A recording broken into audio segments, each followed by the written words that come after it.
বিভিন্ন দেশে যারা প্রফেশনাল লোকজন দীর্ঘদিন যাবত তারা সাকসেসফুল হয়েছে সেই দেশে, তাদেরও কিন্তু অংশগ্রহণের প্রয়োজন আছে।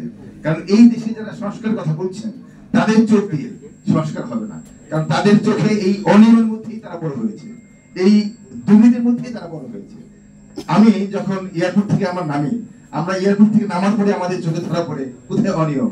আমরা যখন একটা অফিসে যাই, সচিবালয়ে যাই, আমাদের চোখে ধরা পড়ে সমস্যাটা কোথায়। আমরা যখন ব্যবসা করি, আমার কোম্পানিতে 3000 এমপ্লয়ি আছে, আমরা সরকারের লাইসেন্স প্রাপ্ত মানে হোম কেয়ার এজেন্সি। আমরা তো কখনো আমাদের অডিট হয়, আমাদের কখনো তো একটা ভিজিট হয় না, আমরা কখনো একটা চাও হতে পারে না। মানে আমাদের যে এক্সপিরিয়েন্সটা সেটা যদি এই দেশে আমরা কাজে লাগাতে পারি তাহলেই এই সংস্কার সম্ভব। কিন্তু বর্তমান অন্তর্কালীন সরকার সেই দিকে কিন্তু নজর দিচ্ছে না। 2 কোটি প্রবাসীদেরকে তারা আহ্বান জানাচ্ছে না যে আপনারা আসেন, আপনারা এই দেশে এসে আপনাদের কথা বলুন, একটা সেল করেন, সেল করে তাদেরকে ডাকুন, কিন্তু সেটা হচ্ছে না। সেই আমলাতান্ত্রিক জটিলতা এখনো আছে, তখনও ছিল। এই পরিবর্তন প্রয়োজন। আমাদের ভারপ্রাপ্ত তারেক রহমান যে 31 দফা দাবি দিয়েছেন, সেই 31 দফা বাস্তবায়ন করতে পারলেই আমরা মনে করি যে সংস্কার সম্ভব।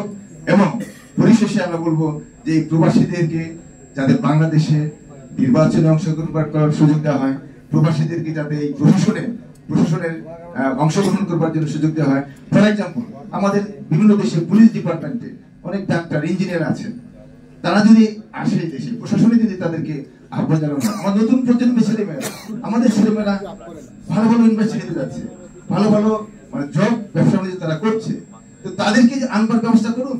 তারাই দেশে কন্ট্রিবিউশন করলে দেশ উন্নয়ন হবে।